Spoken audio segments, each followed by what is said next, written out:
நேயர்கள் அனைவருக்கும் என்னுடைய பணிவான வணக்கங்கள். நான் டாக்டர் கல்வடங்கம் சத்யநாராயண சர்மா பேசுகிறேன்.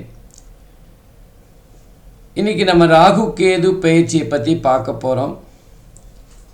18/5/2025 அன்று வைகாசி மாதம் 4ஆம் தேதி அன்று ராகு கேது பயிற்சி நடைபெற இருக்கின்றது. இரவு 7:30 இந்த பயிற்சி நடைபெற இருக்கிறது.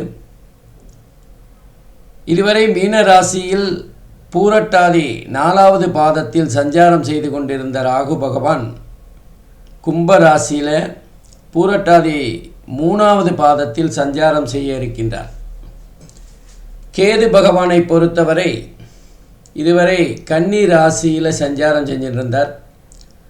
கன்னி ராசியில் உத்திரம் 2வது பாதத்தில் சஞ்சாரம் செய்து கொண்டிருந்த கேது பகவான் சிம்ம ராசியில் உத்திரம் 1வது பாதத்தில் சஞ்சாரம் செய்து பலன்களை தர இருக்கின்றார்.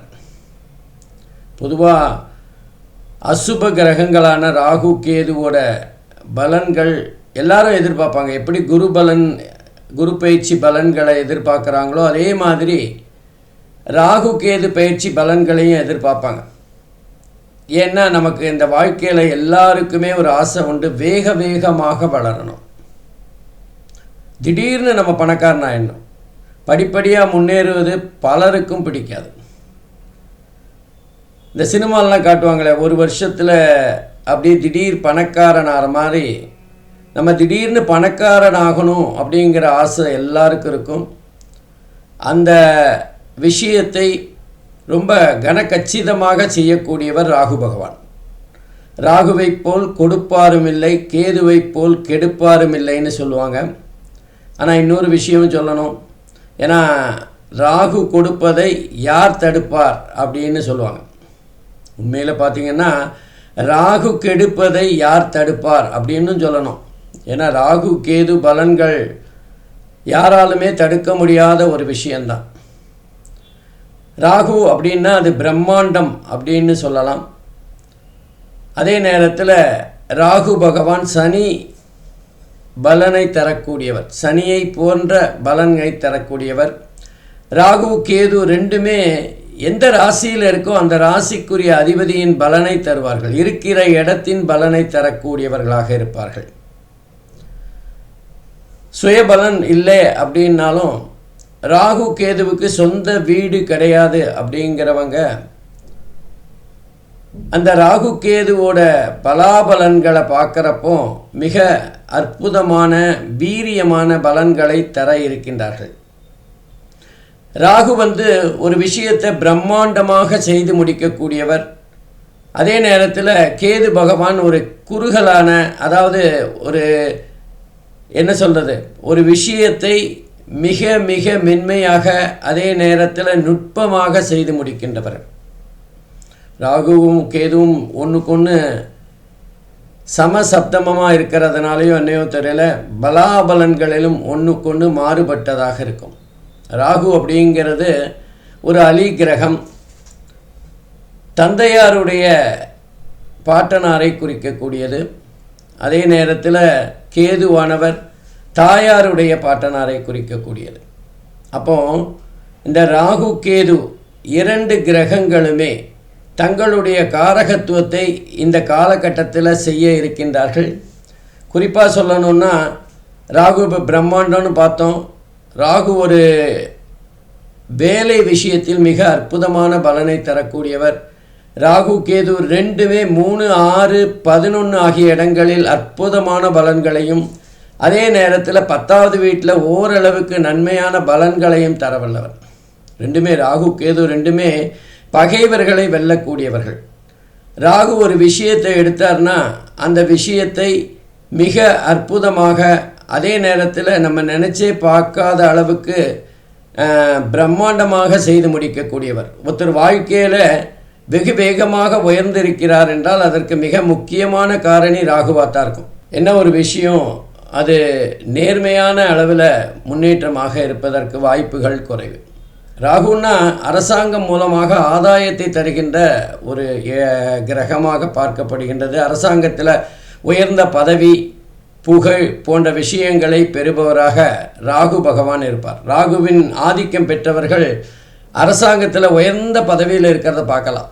அதே நேரத்தில் கேது பகவானை எடுத்துக்கொண்டால் ஆன்மீகம், மத ரீதியான விஷயங்களில் முன்னேற்றத்தை தருவார். ராகு அந்நிய மொழி, வெளிநாடு போன்ற விஷயங்களில் மிகுந்த உதவிகரமாக இருப்பார். அதே நேரத்தில் வெளிநாடில் சென்று வருகின்ற வாய்ப்பு, அதே நேரத்தில் வேறு மொழிகளை கற்கின்ற ஒரு புலமை, இதெல்லாம் ராகு பகவானுடைய அருள் இருந்தால் நிச்சயமாக நடக்கும். பொதுவாக ராகுவுக்கு நம்ம பார்க்குற பலன்கள் எல்லாமே நம்முடைய வாழ்க்கையில் ஒரு விதமான உயர்வை வேகமாக எல்லாருக்கும் பிடித்தமான வகையில் இருக்கும். ஏன்னா நம்ம படிப்படியாக ஏறதோடு இப்போல்லாம் எல்லாருமே லிஃப்டில் ஏறி மாடிக்கு போகிறத தான் விரும்புகிறாங்க. அந்த மாதிரி லிஃப்டில் போகிற மாதிரியான பலன்களை தரக்கூடியவர் ராகு பகவான். கேது பகவான் அதே நேரத்தில் பார்த்திங்கன்னா, கேது பகவான் யாருக்கெல்லாம் 12வது வீட்டில் இருக்கோ அவங்களுக்கெல்லாம் இதுதான் கடைசி பிறவி அப்படின்னு சொல்லப்படுகின்றது. இந்த மாதிரி இந்த ராகு கேது இருவருடைய சஞ்சாரம் கும்பராசியில் ராகுவும் சிம்ம ராசியில் கேதுவும் இருந்து ஒவ்வொரு ராசிக்கும் எப்படிப்பட்ட பலாபலன்களை தரப்போகிறார் அப்படின்னு பார்க்கலாம். வாங்க பார்க்கலாம். அன்பிற்கினிய ரிஷப ராசி அன்பர்களே, ராகு கேது பயிற்சி 2025 அதாவது 18ஆம் தேதி மே மாதம் நடைபெறுகின்ற அந்த பயிற்சியானது ரிஷபராசிக்கு எப்படிப்பட்ட பலன்களை தரப்போகிறது அப்படின்னு பார்க்கலாம். ரிஷபராசியை பொறுத்தவரை ஜீவனஸ்தானம் அப்படிங்கிற 10வது வீட்டுக்கு ராகு பகவான் வரப்போகிறார். கேது பகவானை பொறுத்தவரை 4வது இடம் என்று சொல்லப்படுகின்ற சுகஸ்தானத்துக்கு வரப்போகிறார். பொதுவாக ராகு கேதுவுக்கு 3, 6, 10, 11 ஆகிய இடங்கள் நல்ல பலனை தருகின்ற அமைப்பு தான். அந்த விதத்தில் ராகு பகவான் நல்ல இடத்துல தான் இருக்கார், ஒன்றும் கவலை இல்லை. ஆனால் சுகஸ்தானத்தில் கேது பகவான், கேது தான் இருக்கின்ற இடத்திற்குரிய காரகத்துவத்தை ஓரளவுக்கு பாதிப்படைய செய்வார். அப்போது 4வது வீடு பாதிப்படைகின்ற ஒரு தன்மை தான் இருக்கும். அது மாத்திரம் இல்லாமல் ராகு கேது ரெண்டுமே வக்கர நிலையில் பயணிக்கக்கூடிய கிரகங்கள். அந்த வகையில் இந்த ராகு கேது இருவருடைய சஞ்சாரமானது குறிப்பாக 10, 4 ஆகிய இடங்களில் விழுறதுனால ஒன்றுக்கொன்று சம்பந்தப்படுகின்ற வகையில் வேலையில் ஏதாவது ஒரு அழுத்தம் இருக்கும். வேலையில் ஒரு அழுத்தத்தின் காரணமாக வேறு வேலை தேடுகின்ற ஒரு வாய்ப்பு ஏற்படும். ஏற்கனவே பார்த்த மாதிரி ராகு பகவான் உங்களை இந்த வேலையில் ஒரு நிம்மதி இல்லாத ஒரு சூழ்நிலை ஏற்படுத்தி இதைவிட நல்ல வேலை வாங்கி தருவார். வேறொரு நல்ல வேலைக்கு செல்லுகின்ற ஒரு சூழ்நிலையை ஏற்படுத்தி கொடுப்பார். ஆகவே இந்த கேது பகவான் 4வது வீட்டில் இருக்கிறதுனால உங்களுடைய வசதி வாய்ப்புகள் போன்றவைகளில் சில சிக்கல்கள் ஏற்படலாம். ராகு எப்படி ஜீவனஸ்தானத்தில் உட்கார்ந்து ஒரு ராஜபோக வாழ்வை ஏற்படுத்தி கொடுக்கிறாரோ, சுகஸ்தானம்னு சொல்லலாம். அதாவது ஜீவனஸ்தானத்தில் ராகு பகவான் சஞ்சாரம் செய்கின்ற போது கொஞ்சம் ஜாதகர் மிகப்பெரிய உழைப்பை தராமல் சந்தோஷமாக வாழ்கின்ற ஒரு சூழ்நிலையை ஏற்படுத்துவார்.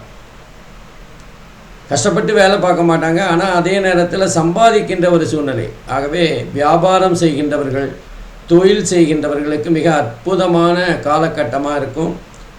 இன்னும் சொல்லப்போனால் அவங்களுக்கு, அதாவது வேலை பார்க்கின்றவர்கள் சுயமாக ஒரு தொழிலும் ஆரம்பிக்கின்ற ஒரு மாற்றம் ஏற்படும். இந்த ராகு காலத்தில் வேலை விஷயமாக அவர்களுக்கு ஏதாவது ஒரு மாறுதல் ஏற்படும். பல வகைகளில் வருகின்ற ஒரு சூழ்நிலை ஏற்படும். ஒரு தொழில் ஆரம்பித்து அது மனைவி பேரில் நடத்துகின்ற ஒரு சூழ்நிலை இருக்கும். அல்லது வேறு சம்பாத்தியம், அதாவது நம்ம ரெகுலராக போகிற வேலையை விட வேறு ஏதாவது ஒரு கலை சார்ந்த ஒரு சம்பாத்தியம் பெறுகின்ற ஒரு வாழ்க்கை இருக்கும். அரசியல்வாதிகளுக்கு அற்புதமான காலகட்டம். அரசியலை நம்பி இருக்கிறவங்க, கலைத்துறையில் ஈடுபடுகின்றவர்களுக்கு இது நல்ல ஒரு காலகட்டமாக அமையும். அவர்களுக்கு புதிய புதிய வாய்ப்புகள் தேடி வருகின்ற, அல்லது அவர்கள் எதிர்பாராத திருப்பு முனை அவர்களுடைய வாழ்க்கையில் இந்த காலகட்டத்தில் ஏற்படும். ஆகவே ராகுவினால் இந்த காலகட்டத்தில் நல்ல பலன்தான் ரிஷபராசி என்பவர்களுக்கு. அது மாத்திரம் இல்லை, ராகுவினால் மட்டுமல்ல, சனி பகவான் லாபஸ்தானம் என 11வது இடத்துல சஞ்சாரம் செய்கிறார். ஆகவே சனியும் அற்புதமான பலனை தருகின்ற அமைப்பில் இருக்குது. இன்னும் சொல்லப்போனால் குரு பகவான் 2வது வீட்டில் மிக மிக அற்புதமான ஒரு இடத்துல தனஸ்தானம், குடும்பஸ்தானம், வாக்குஸ்தானத்தில் அமர்ந்திருக்கார். ஆகவே ராகு, குரு, சனி ஆகிய 3 கிரகங்களுமே ரிஷபராசிக்கு அள்ளித்தரப்போகிறார். மிக சந்தோஷமான வாழ்க்கையை ஏற்படுத்த போகிறார். ஒரே ஒரு ப்ராப்ளம் என்ன அப்படின்னா, சுகஸ்தானத்தில் 4வது வீட்டில் கேது பகவான் உட்கார்ந்துருக்கிறது தான். நம்ம வாழ்க்கையை ஏதாவது சிரமப்பட்டு முன்னேறுகின்ற சூழ்நிலையில் நம்ம கஷ்டப்படுகின்ற ஒரு சந்தர்ப்பம் தான் இருக்கும். சரியாக சாப்பிட முடியாமல் வேலை பார்க்கின்ற ஒரு சூழ்நிலை ஏற்படலாம்.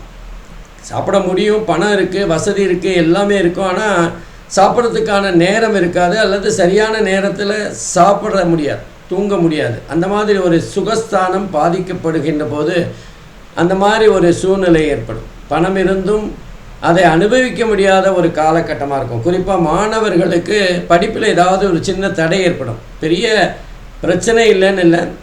இப்போ மாணவர்கள் நல்ல திறமையாக படிச்சுட்டு இருக்கும்போது அவங்களுக்கு விளையாட்டில் ஆர்வம் ஏற்பட்டு விளையாட்டுலையோ கல்லூரியிலையோ அவங்க டீமில் இருக்கும்போது படிப்பில் கொஞ்சம் கவன சிதைவு ஏற்படுகின்ற ஒரு சூழ்நிலை இருக்கும். வண்டி வாகனம் சொன்னபடி கேட்காம வேறு மாற்றுற மாதிரி இருக்கும், அல்லது ரிப்பேர் செய்கிற மாதிரி இருக்கும், அல்லது அதுக்கான செலவுகள் அதிகரிக்கும். தாயாருடைய உடல் நலத்தை கவனிக்கின்ற ஒரு காலகட்டமாக இருக்கும். அதே நேரத்தில் வீடு வாசல் வாங்குவதற்காக முயற்சிகள் செஞ்சால் ஏதாவது ஒரு சின்ன தடங்கள் ஏற்படும். பட்டா சரியாக இருக்காது, நமக்கு வீடு பிடிச்சிருக்கு, இந்த வீடை வாங்கிடலாம் நினைக்கும் போது வாசல் சரியில்லை, வாஸ்துப்படி, அப்படி ஏதாவது ஒரு சின்ன தடங்கல்கள் ஏற்படும். சில பேருக்கு வீடு மாற்றுகின்ற, வாடகை வீடு மாற்றுகின்ற ஒரு சந்தர்ப்பமும் ஏற்படும். பொதுவாக கேதுவினால் மனதளவில் பாதிக்கின்ற சில குறைபாடுகள் இருந்தாலும் பெரிய அளவில் பாதிக்காது.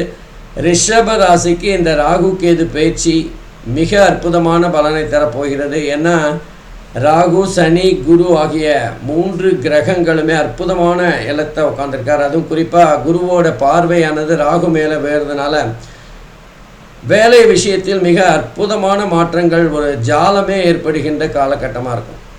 ரொம்ப முன்னேற்றத்திற்கான காலகட்டம். இதை நல்லா பயன்படுத்திக்கணும். காற்றுள்ள போதே தூற்றிக்கணும்னு சொல்லுவாங்களே, அது மாதிரி ராகுவுடைய இந்த பயிற்சியை ரிஷபராசிக்காரர்கள் அற்புதமாக பயன்படுத்தி கொள்ள வேண்டும். நன்றி, வணக்கம், வாழ்க. ஸ்ரீ குபேரன் டிவியை பார்த்தமைக்கு நன்றிகள். மேலும் இது போன்ற தகவல்களை தெரிந்து கொள்ள ஸ்ரீ குபேரன் டிவியை சப்ஸ்கிரைப் செய்யுங்கள். மறக்காமல் பெல் ஐக்கானை கிளிக் செய்யுங்கள்.